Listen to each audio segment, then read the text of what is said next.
Hi, welcome to like share trading academy. ரொம்ப நாள் நம்ம வீடியோ போடல. என்னென்னா நான் கொஞ்சம் கிளாஸஸ் அப்புறம் ஈவெண்ட் அப்படின்னு கொஞ்சம் பிஸியாக இருந்தேன். அதனால் வீடியோ போடுறதுக்கான சான்சஸ் இல்லை. நம்ம வீடியோ ரெகுலராக போடுறதுக்கு கான்டென்ட் வேணும், ரொம்ப முக்கியம் இல்லையா? அது தெளிவாக இருந்தால் மட்டும்தான் நான் வீடியோ போடுவேன்.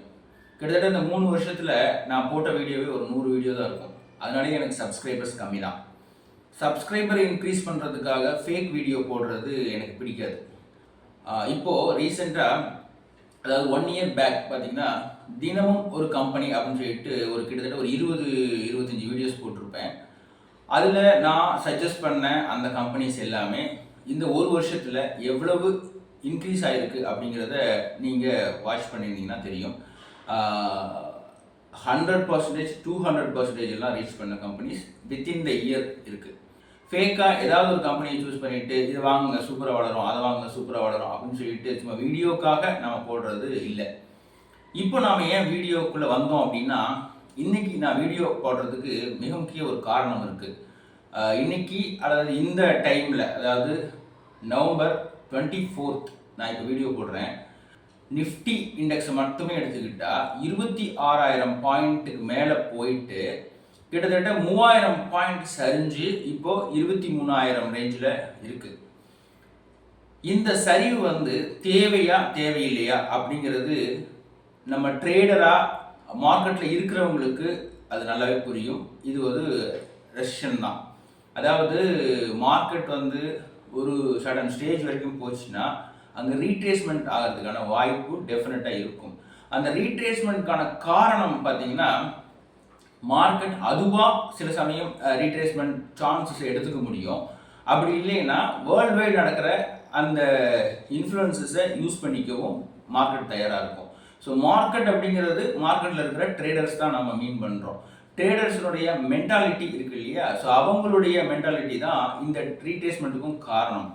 இதை இன்னொரு வேலை எடுத்துக்கிட்டிங்கன்னா, ஒரு சர்டன் ஸ்டேஜில் இருந்து எல்லாரும் நல்ல ப்ராஃபிட் பண்ணிட்டு வெளியே வருவாங்கல்ல, அது மூலமாக கூட ரீட்ரேஸ்மெண்ட்கான சான்சஸ் நிறைய இருக்கும். ஆனால் இப்போ பார்த்தீங்கன்னா கரண்ட் சுச்சுவேஷனில் நம்ம இஸ்ரேல் அண்ட் ஈரான் வார், அதனால ஆயில் ப்ரைஸஸ் எல்லாம் டவுன் ஆகிருக்கு. ஸோ அது நம்மளுடைய மார்க்கெட்டை இன்ஃப்ளூயன்ஸ் பண்ணியிருக்கு அப்படிங்கிறது இது இப்போது நம்ம சீரியஸாக பார்க்க வேண்டிய விஷயம்தான். இந்த பாயிண்ட்டை ரெசன் பாயிண்ட்டாக நம்ம எடுத்திருக்கோம், அதாவது நம்மளுடைய மார்க்கெட் எடுத்திருக்கு அப்படின்னு நம்பலாம். நம்மளுடைய மார்க்கெட்டில் இண்டிவிஜுவலாக இந்தியன் மார்க்கெட்டை பொறுத்தளவு, ஈக்விட்டி மார்க்கெட்டை பொறுத்தளவு எந்த ஒரு பேட் இம்ப்ரெஷனுமே இல்லை. இப்போ 2-3 நாளைக்கு முன்னாடி அதானி சம்பந்தமாக நிறைய இஷ்யூஸ் வருது. அதாவது அதானி குரூப் மேலே யூஎஸ் ஒரு கேஸ் ஃபைல் பண்ணியிருக்காங்க. இதுதான் ஜஸ்ட் நியூஸ். அதானி மேலே ஒரு கேஸ் ஒருத்தர் ஃபைல் பண்ணியிருக்காங்க. கேஸ் யார் மேலே வேணாலும் யார் வேணாலும் போடலாம். அதை அதுக்கப்புறம் அவர் அதை ப்ரூவ் பண்ணணும் அல்லது இவர் மறுக்கணும் அப்படிங்கிற விஷயம்லாம் நிறைய இருக்குது. ஒரு கேஸ் சார்ஜ் பண்ணியிருக்காங்க அப்படிங்கிறத மட்டும் வச்சுக்கிட்டு இந்தியன் மார்க்கெட்டில் குறிப்பாக தமிழ்நாட்டில் இருக்கிற இன்ஃப்ளூயன்சர்ஸ், அதாவது யூடியூப் இன்ஃப்ளூயன்சர் அண்டு நான் தங்களை பெரிய ட்ரேடராக காட்டிக்கக்கூடிய ஒரு சில பேர் அதை மீன் பண்ணி அரெஸ்ட் வாரண்ட் லெவலுக்கு போகுது அப்படின்னா எவ்வளவு கேவலமாக ஒருத்தரை கீழ்த்தரமாக பேசுகிறாங்க. அவங்கள பற்றி பேசுகிறதுக்காக தான் இந்த வீடியோவே. அதில் நம்ம குறிப்பாக ஒருத்தரை எடுத்துக்குவோம். ஆனந்தமயமாக அழகாக பேசுவார். கிட்டத்தட்ட ஒரு 10 வருஷமாக நிறைய வீடியோஸ் போட்டு நிறைய சப்ஸ்கிரைபர்ஸை வச்சுருக்காரு. எங்கிட்ட கிளாஸ்க்கு வர நிறைய பேர் அவர் சொல்கிறது தான் நாங்கள் ஃபாலோ பண்ணிகிட்டு இருந்தோம் அப்படின்னு சொல்லிட்டு சொல்லுவாங்க. அவர் சொல்கிறத ஃபாலோ பண்ணி அது சரியாக இருந்திருந்தால் டெஃபினட்டாக என் கிளாஸ்க்கு வர வேண்டிய அவசியமே இருந்திருக்காது. அவர் கிட்டத்தட்ட ஒரு 15 வருஷத்துக்கு முன்னாடி அவர் இன்சூரன்ஸ் பாலிசி வித்துட்டு இருந்தார். அதனால அவர் என்ன சொன்னார் அப்படின்னா, ஏதாவது பைசா ஷேர் மார்க்கெட்டில் போகணும்னு நினச்சிங்கன்னா அதை தூக்கி குப்பையில் போடுங்க அப்படின்னார். ஷேர் மார்க்கெட் நீங்கள் ஏர்ன் பண்ணவே முடியாது, சம்பாதிக்கவே முடியாது அப்படிங்கிறது அவரோட எண்ணம். இப்போ அவர் என்ன சொல்கிறார் அப்படின்னா, இப்போ முழுக்க அவர் ஷேர் மார்க்கெட்டை நம்பி தான் ஜீவனமே நடத்திட்டு இருக்காரு. ஸோ அதனால் இப்போ என்ன சொல்கிறார் அப்படின்னா, குப்பையில் போடுறதுக்கு பணம் இருந்துச்சுன்னா அதை ஷேர் மார்க்கெட்டில் போடுங்க, அது எங்கேயோ போகும் அப்படிங்கிறார். எவ்வளவு கான்ட்ரவர்ஷியான ஒரு ஸ்டேட்மெண்ட் பாருங்கள். அதாவது மக்களை எப்படியெல்லாம் திசை திருப்புறதுக்கு இந்த மாதிரி இன்ஃப்ளூயன்சர்ஸ் இருக்காங்க அப்படிங்கிறத தயவு செஞ்சு நீங்கள் புரிஞ்சுக்கணும். அவர் இன்னொன்று ரொம்ப வீடியோவில் நிறைய சொன்னதை நீங்கள் கேட்டிருக்க முடியும். நீங்கள் டீ சாப்பிட்றது, பஜ்ஜி சாப்பிட்றது, போண்டா சாப்பிட்றது, ஸ்நாக்ஸ் சாப்பிட்றதெல்லாம் நிப்பாட்டிட்டு அந்த பைசாலெல்லாம் சேமித்து ஷேர் மார்க்கெட்டில் கொஞ்சம் கொஞ்சமாக பெனி ஸ்டாக்ஸ் மாதிரி வாங்கிட்டு வந்தீங்கன்னா அது ஒரு 50 வருஷத்தில் கோடி கணக்கில் அது கிடைக்கும் அப்படின்லாம் பேசியிருக்காரு. ஆனால் ஐடிசியில் ஆர்டர் பண்ணி தான் அவர் சாப்பிடுவார் இப்போ. ஸோ அப்போ அவர் சேமிக்கலாம்ல, அவர் அந்த முன்னுதாரணமாக இருக்கலாம்ல. தன்னோட அட்வைஸை மக்கள் கேட்குறாங்கன்னு ஒரு கூட்டம் சேர்ந்துருக்கு அப்படின்னா தான் இஷ்டத்துக்கு என்ன வேணாலும் சொல்லலாம், அதை வந்து மக்கள் ஃபாலோ பண்ணுவாங்க அப்படிங்கிறது தான். அதாவது இப்போ நம்ம டீ சாப்பிட்றது இந்த மைண்ட் செட்டுக்கான ரிஃப்ரெஷ்மெண்ட் தான். இந்த டீ இப்போ சாப்பிட்லன்னா 60 வயசுல இந்த டீ சாப்பிட வேண்டிய அவசியமே இருக்காது. அப்போ சுகர்லாம் வந்திருக்கும் உங்களுக்கு. ஸோ இன்னைக்கு என்ன விஷயமோ அதை நீங்கள் முழுசாக தேவையான விஷயங்களை நீங்கள் அனுபவிச்சே ஆகணும். அதெல்லாம் அனுபவிச்சது போக தான் அந்த சேவிங்ஸ், இன்வெஸ்ட்மெண்ட் இந்த இதுக்குள்ள எல்லாம் வரணும். சேவிங்ஸ், இன்வெஸ்ட்மெண்ட் அப்படிங்கிறதுக்காக நீங்கள் உங்களுடைய வாழ்க்கையை இன்னைக்கு தொலைச்சிங்கன்னா இந்த வாழ்க்கை என்றைக்குமே கிடைக்காது. இதை நல்லா புரிஞ்சுக்கிட்டு தான் நீங்கள் இன்வெஸ்ட்மெண்ட்குள்ளேயே வரணும். இதுக்கு இன்னொருத்தர் இருக்காரு, கிட்டத்தட்ட ஒரு 20-25 வருஷமா மார்க்கெட்டில் இருக்காரு. அவர் வந்து இப்போ ஒரு 5 வருஷமாக தான் அதாவது வெளிச்சத்துக்கு வந்திருக்காரு. அப்போ அதுக்கு முன்னாடி வந்து டெஃபினட்டாக அவர் லாஸ் தான் பண்ணியிருப்பார். அவர் என்ன சொல்கிறார் அப்படின்னா, இப்போ தான் வந்து நான் வந்து பெரிய வீடு வாங்கியிருக்கேன், பெரிய கார் வாங்கியிருக்கேன், அதாவது ரோல்ஸ் ராய்ஸ் கார்லாம் வாங்கியிருக்கேன்லாம் சொல்கிறாரு. ரோல்ஸ் ராய்ஸ் கார் வந்து துபாயிலிருந்து செகண்ட் ஹேண்ட் காரை இம்போர்ட் பண்ணியிருக்காருன்னு வச்சுக்கோங்க, அது வேற. பட் இருந்தாலும் இந்த மாதிரி வாங்கியிருக்கேன்னு சொல்லிட்டு ஃபோக்கஸ் பண்ணிக்கிறாரு தன்னை. ஆனால் அவர் இந்தியன் மார்க்கெட்டில் தான் இருந்தார். அதாவது கடைசி 10 வருஷத்துல தான் இந்த ஏர்னிங்கே பார்த்துருக்க முடியும். அவர் இந்த 10 வருஷம் யாரோட ஆட்சி இருந்தது, யாருனால இது நடந்தது அப்படிங்கிறத கொஞ்சமாச்சும் யோசிச்சு பார்க்கணும். அந்த முன்னாடி சொன்ன ஆனந்தமயமான ஒருத்தரும் அவரும் அதே தான் சொல்றாரு. அதாவது வந்து ஷேர் மார்க்கெட் வந்து அதால பாதாளத்துக்கு போயிருச்சு, அதாவது இந்திய பொருளாதாரமே சரிஞ்சிருச்சு அப்படின்னாலாம் நிறைய வீடியோஸ்ல பேசியிருக்காரு. ஆனா அவரும் இந்த 10 வருஷத்துல தான் ஷேர் மார்க்கெட்ல ஏர்ன் பண்ணியிருக்காரு. நீங்க இதெல்லாம் தாண்டி ஒரு விஷயத்தை யோசிச்சு பார்க்கணும். நான் நிஃப்டியை பற்றி மட்டும்தான் பேசுகிறேன், ஏன்னா நிஃப்டியில் வந்து எல்லா செக்டாரும் கவர் ஆகிருக்கிறதுனால அதையே நம்ம ஒரு ரிசர்ச்சுக்காக எடுத்துக்கலாம். நிஃப்டியோட இண்டெக்ஸ் 10 வருஷத்துக்கு முன்னாடி பார்த்தீங்கன்னா 6000 இருந்தது, இப்போ 26,000 மாறி இருக்கு. கிட்டத்தட்ட 5 மடங்குக்கு மேலே. 10 வருஷத்தில் ஒரு ஃபினான்சியல் செக்டார்லேருந்து 5 மடங்குக்கு மேலே நீங்கள் சம்பாதிக்க முடியும்னா டெஃபினட்டாக அது வளர்ந்துருக்குன்னு தான் அர்த்தம். இதை ஒத்துக்கவே மாட்டாங்க. ஆனால் அவங்க முதலீடு பண்ணி அவங்க ஏர்ன் பண்ணுவாங்க. ஆனால் ரீட்டைல் ட்ரேடரை வந்து அவங்க மிஸ்கைட் பண்ணுறாங்க. உங்களுக்கு என்ன நாலேஜ் இருக்கோ அதை வச்சுக்கிட்டு நீங்கள் அனலைஸ் பண்ணுங்கள். டெஃபினட்டாக நீங்கள் ஒரு புரிதலுக்கு வர முடியும். இப்போது சமீபத்தில் ஒரு வீடியோ பார்த்தேன். அழக தன் பேராக கொண்ட ஒருத்தர் சொல்கிறாரு, மீடியாவில் இப்போ நிறைய வராரு. நான் 2003க்கு முன்னாடி அதானி ஸ்டாக்ஸ் எல்லாம் வாங்கியிருந்தேன், அதுக்கப்புறம் அதானி ஸ்டாக்ஸே வாங்குறது இல்லை அப்படின்னு சொன்னார். டெஃபினட்டாக அவரோட ஸ்டேட்மெண்ட் எடுத்து பார்த்தோம்னா அதானி ஸ்டாக்ஸ் வாங்காமல் அதானி ஸ்டாக்ஸில் சம்பாதிக்காமல் இருந்திருக்கவே மாட்டார். 1 இயருக்கு முன்னாடி ஹிண்டன்பர்க் இஷ்யூனால அதானி ஸ்டாக் டவுன் ஆனப்போ டெஃபினட்டாக அவர் ஷார்ட் செல் பண்ணியிருப்பார். அதாவது பிஸ்னஸ் எத்திக்ஸ்னு ஒரு விஷயம் இருக்குது. நம்ம பொலிட்டிக்கலாக நிறைய விஷயம் பேசலாம், பொலிட்டிஷியனுக்கு கூட ஒரு எத்திக்ஸ் இருக்குது. அவங்களுக்கு ஒரு கட்சி இருக்கும், அந்த கட்சி சார்ந்து தான் அவங்க பேசுவாங்க. ஆப்போசிட் கட்சியை எதிரி கட்சியாக பார்த்துட்டு அவங்களுக்கு ஆப்போசிட் தான் பேசுவாங்க. அது அவங்களுடைய எத்திக்ஸ் இல்லை. நாம் ட்ரேடிங்கில் இருக்கோம், ஷேர் மார்க்கெட்டில் இருக்கோம், இட்ஸ் அ பிஸ்னஸ். இந்த பிஸ்னஸில் இருந்துக்கிட்டு நீங்கள் பொலிட்டிக்கல் இன்ஃப்ளூயன்ஸ் யூஸ் பண்ணி ஒரு விஷயத்தை ரொம்ப மட்டமாக மக்களுக்கு தெரியப்படுத்துறது, பொது வெளியில் பேசுறது அப்படிங்கிறது எனக்கு தெரிஞ்சு இது வந்து நியாயமே இல்லாத ஒரு விஷயம்தான். நீங்கள் ஏர்ன் பண்ணிக்கிட்டு மக்களை வேறு மாதிரி திசை திருப்புறீங்க அப்படின்னு தான் நான் சொல்லுவேன். தயவு செஞ்சு அதை பண்ணாதீங்க. உங்களுக்கு எத்திக்ஸ்னு ஒன்று இருந்ததுன்னா தயவு செஞ்சு அதை பண்ணாதீங்க. ரியாலிட்டி என்னமோ அதை பேசுங்க. இதை தான் பேசணும், இவங்களுக்கு சாதகமாக பேசணும், அவங்களுக்கு சாதகமாகலாம் பேசணும்னு சொல்ல வரல. பட் ரியாலிட்டி என்னமோ அதை பேசுங்க, அதுவே போதும். அதாவது இன்ஃப்ளூயன்சராக ஆனதுக்கப்புறம் ஒரு ட்ரேடரை, ஒரு சாதாரண ட்ரேடரை ஏன் இப்படி மிஸ்கைட் பண்ணி அவங்கள அழிக்கிறீங்க அப்படிங்கிறது தான் என்னுடைய கேள்வியாக இருக்குது. தயவு செஞ்சு நீங்கள்லாம் ஒரு எக்ஸ்பர்ட்டுன்னு அந்த ரீட்டைல் ட்ரேடர்லாம் நம்புகிறாங்க. ஸோ அதனால் அவங்கள மிஸ்கைட் பண்ணாதீங்க. அண்ட் தென் நான் இன்னொரு விஷயமும் ரொம்ப ஃபோக்கஸ் பண்ணி சொல்ல வேண்டியிருக்கு. இப்போது வந்து லாஸ்ட் இயரில், அதாவது 23 மார்ச் ஏப்ரலில் வந்து அதானி ஸ்டாக் வந்து ரொம்ப டவுன் ஆச்சு. கிட்டத்தட்ட 40-50% வரைக்குமே டவுன் ஆச்சு. ஸோ இது வந்து ஹிண்டன்பர்க் இஷ்யூனால வந்தது.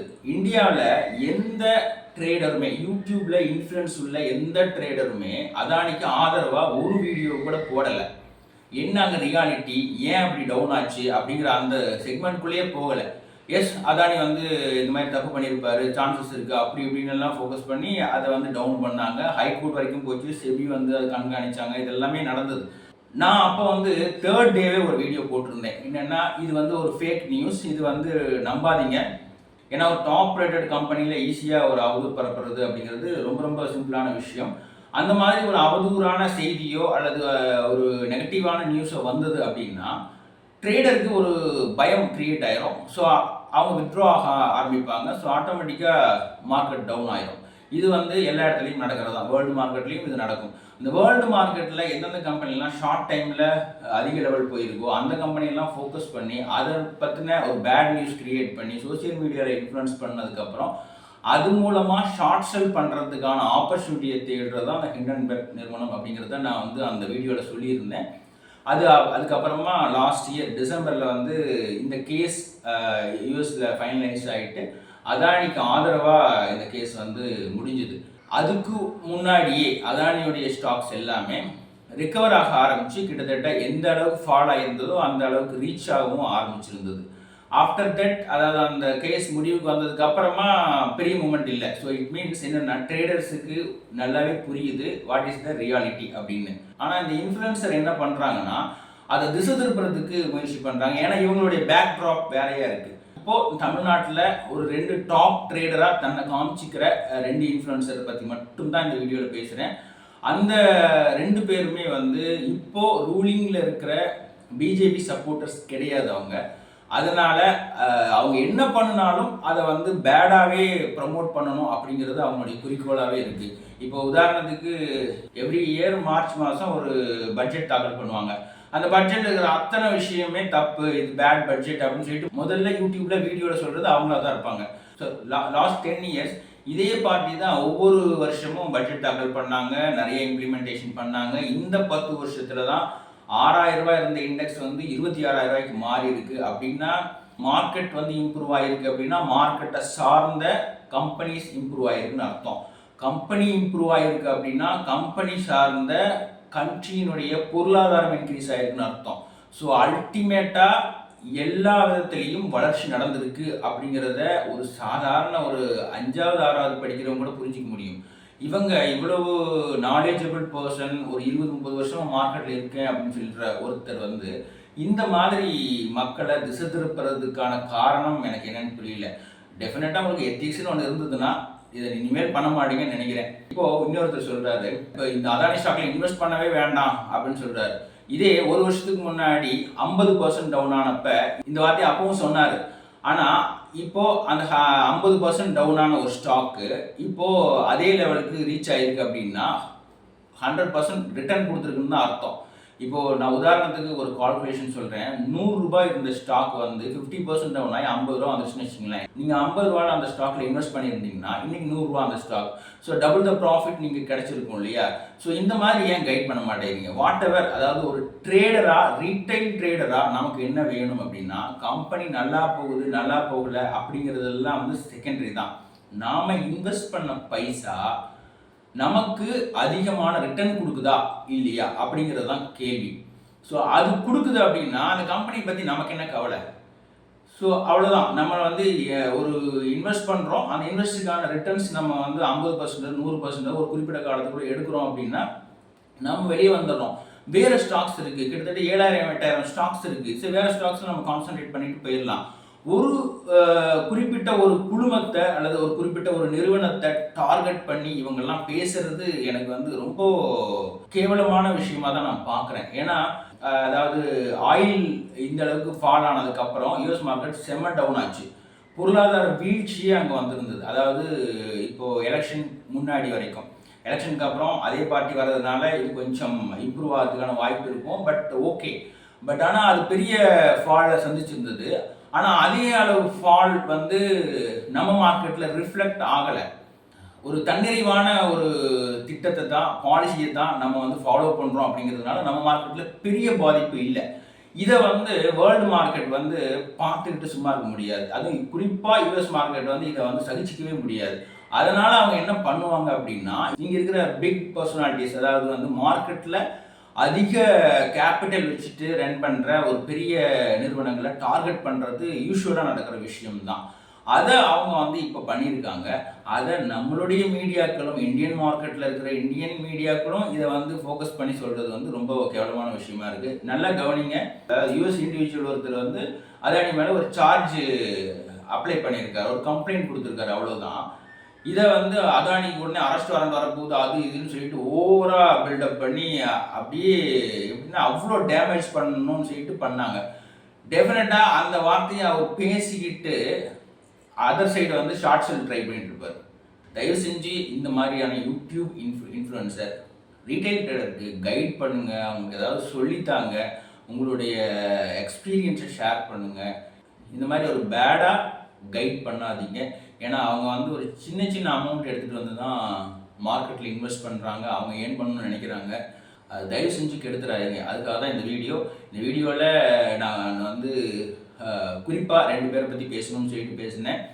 திரும்ப மறுபடியும் இவங்க என்ன மாதிரியான பேட் கைடன்ஸ் எல்லாம் ரீட்டைல் ட்ரேடருக்கு கொடுத்துருக்காங்க அப்படிங்கிறத பற்றி நிறைய வீடியோஸ் நான் போட இருக்கேன்.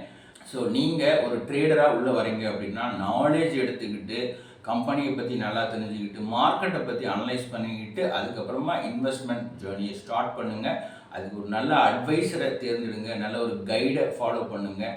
ஸோ அதுதான் ரொம்ப முக்கியம். நீங்களாக யூடியூப்பில் நம்ம பார்க்குறோம், இவங்கெல்லாம் பேசுகிறாங்க, அதெல்லாம் கேட்டுட்டு உடனே நாமளாக ஒரு ஜட்ஜ்மெண்ட்டுக்கு வந்துட்டு நம்ம ட்ரேட் பண்ணுறோம் அப்படிங்கிற மாதிரி தயவு செஞ்சு பண்ணாதீங்க. It's a business. இந்த பிஸ்னஸில் நீங்கள் கொஞ்சமாச்சும் ஒரு நாலேஜோடு என்ட்ரு ஆனீங்கன்னா மட்டும்தான் இதில் நீங்கள் ஏர்ன் பண்ண முடியும். தயவு செஞ்சு இந்த மாதிரி ஒரு பேட் இன்ஃப்ளூயன்சரை நம்பாதீங்க.